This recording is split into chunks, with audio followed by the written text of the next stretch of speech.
آج بہت سے لوگ یہ سوچتے ہیں کہ حج جو ہم کر رہے ہیں، بعض لوگوں کے دل میں یہ خیال ہے کہ اگر نوکری پر ہے تو ان کے دل میں یہ خیال آتا ہے کہ میں ریٹائر ہونے کے بعد حج کروں گا. یہ ان کی ایک سوچ. یا پھر گھر میں بچے ہیں تو بچوں کی شادیاں ہونے کے بعد میں حج کروں گا، بچوں کی شادیاں ہو جائیں میں پھر حج کروں گا. یا پھر تیسرا جو ہوتا ہے کہ میرا ابھی گھر کا باندھکام ہے، یعنی میں گھر باندھنے والا ہوں، میرا ایک بار گھر ہو جائے تو میں حج کروں گا. تو شریعت میں یہ تینوں چیزیں نہیں ہیں، یاد رکھیں. یعنی اگر آپ کے پاس اتنا پیسہ ہے آج کے دور میں حج کو جا کر آنے کے لیے، چاہے وہ پرائیویٹ ہو یا پھر حج کمیٹی سے ہو، آپ اندازہ لگا لیں جتنے بھی دونوں میں الگ الگ پیسے لگتے ہیں. اگر ہمارے پاس اتنے پیسے ہیں جس سے ہم حج ادا کر سکتے ہیں، اور ہمارے گھر والے جن کو ہم چھوڑ کر جا رہے ہیں ان کو ہم گھر خرچ دے کر جا رہے ہیں کہ ہمارے واپس آنے تک ان کا گھر خرچ چلے، اتنا پیسہ ہے کہ حج جا کر آ سکتے ہیں واپس، اور گھر والوں کو بھی خرچہ وغیرہ اتنا دیں کہ 40 دن کا جو عرصہ ہے، 30 دن کا جو عرصہ ہے وہ ہم مکمل کر کے آ سکتے ہیں، اور گھر والے ہمارے پیسوں سے گزارا کر سکتے ہیں، تو اس انسان پر حج کرنا فرض ہے. کتابوں میں کہیں یہ نہیں لکھا کہ تم جاب سے ریٹائر ہونے کے بعد، نوکری سے ریٹائر ہونے کے بعد حج کرو. کہیں پر یہ نہیں لکھا کہ پہلے اپنے بچوں کی شادیاں کرو پھر حج کرو.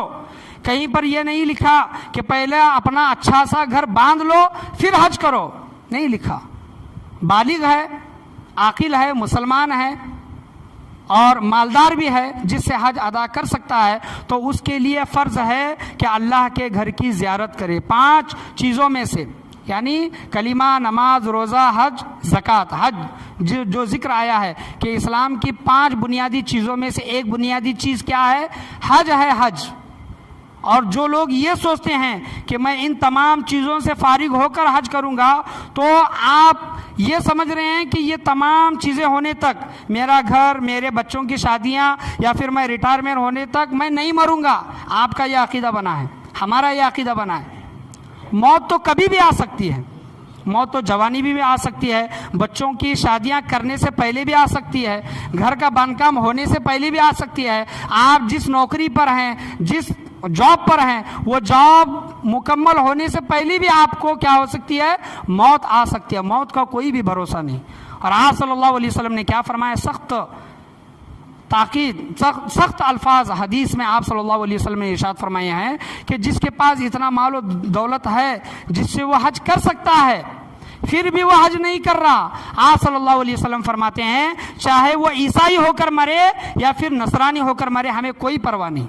یعنی آپ صلی اللہ علیہ وسلم نے ایک خبر یہ دی ہے کہ اگر ہم حج نہیں کریں گے، ہمارے اوپر حج فرض ہے، تو اندیشہ ہے کہ ہمارا خاتمہ ایمان پر نہیں ہوگا. تو یہ ذہن سے نکال دیں کہ یہ تمام چیزیں ہم فارغ ہونے کے بعد، آپ کے پاس اگر پیسہ ہے تو موت کا کوئی بھی بھروسہ نہیں. سب سے پہلے حج کا فارم بھرے، حج کو جانے کی کوشش کریں. حج کا جو ہم فارم بھرتے ہیں، کوشش کرتے ہیں، حج کرنے سے پہلے اگر ہم مر گئے، اللہ کی ذات سے امید ہے کہ اللہ تبارک و تعالی ہمیں حج کا ثواب عطا کرے گا.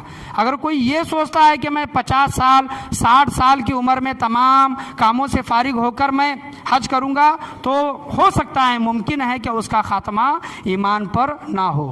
تو یہ حج 5 چیزوں میں سے ایک بنیادی چیز ہے. 5 اسلام کے جو پلر ہیں، جو بنیادی چیزیں ہیں، جو اسلام کے جو ستون ہیں، 5 ستونوں میں سے ایک ستون ہے حج. حج اللہ تبارک و تعالیٰ کی گھر کی زیارت کی حاضری ضرور حاصل کریں. اگر ہمارے بینکوں میں، اگر ہمارے گھروں میں اتنا پیسہ پڑا ہوا ہے کہ جس سے ہم حج کر سکتے ہیں، تو ہمارے لیے ضروری واجب ہے کہ ہم حج ادا کریں. اور اصل جو حج ہے جو بولا جاتا ہے وہ جوانی کا حج ہے، یاد رکھیں. بڑھاپے میں اگر کوئی بڑھاپے میں جاتا ہے، پہلے پیسہ نہیں تھا لیکن بڑھاپے میں آنے کے بعد اس کے پاس پیسہ آ گیا اور وہ حج کر رہا ہے، تو چلو ٹھیک ہے، کوئی بات نہیں. لیکن جوانی میں اگر پیسہ ہے تو جوانی ہی میں حج کرنا چاہیے. جو وہاں پر جو مشکلات، جو صبر وغیرہ استقامت کا جو معاملہ ہے وہ جوانی کے عالم میں اچھے سے جو رکن ہیں حج کے، جو اراکین ہیں، وہ صحیح سے جوانی کے عالم میں ہی کیا ہوتے ہیں، ادا ہوتے ہیں۔ اللہ سے میں یہی دعا کرنا چاہوں گا، اللہ تبارک و تعالی ہم تمام لوگوں کو بولنے سننے سے زیادہ عمل کرنے کی توفیق عطا فرمائے۔ زندگی میں کم سے کم ایک مرتبہ اللہ تبارک و تعالی ہمیں موت دینے سے پہلے اللہ تبارک و تعالی اس کے اور اس کے محبوب کے در کی حاضری نصیب عطا فرمائے۔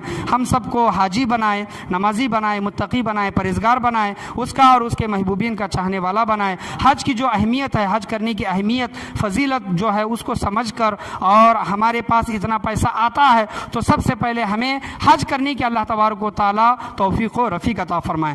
آج کے درس میں بولنے میں، سننے میں، سمجھانے میں کسی بھی قسم کی غلطی، کمی بیشی، کوتاہی، خامی، بھول چوک ہوئی ہو، اللہ تبارک و تعالی اپنے فضل و کرم سے اسے معاف عطا فرمائے۔ دنیا کا ہم کوئی بھی کونا گھوم لے، دنیا کا ہم کوئی بھی شہر، کوئی بھی ملک گھوم لے، وہ تمام چیزیں ایک جگہ ہے، لیکن اللہ کے گھر کی حاضری اور حضور صلی اللہ تعالیٰ علیہ وسلم کے روزے کی در کی حاضری، یہ سب سے بڑی سعادت ایک مسلمان کے لیے ہیں۔ تمام چیزیں ایک طرف اور حج کرنا کیا ہے، ایک طرف ہے۔ اللہ تبارک و تعالیٰ ہم تمام لوگوں کو حج کرنے کی اہمیت، فضیلت و اہمیت کو سمجھنے کی توفیق عطا فرمائے۔ لا الہ الا اللہ محمد الرسول اللہ صلی اللہ تعالیٰ علیہ وسلم، وآخر دعوانا ان الحمد للہ رب العالمین۔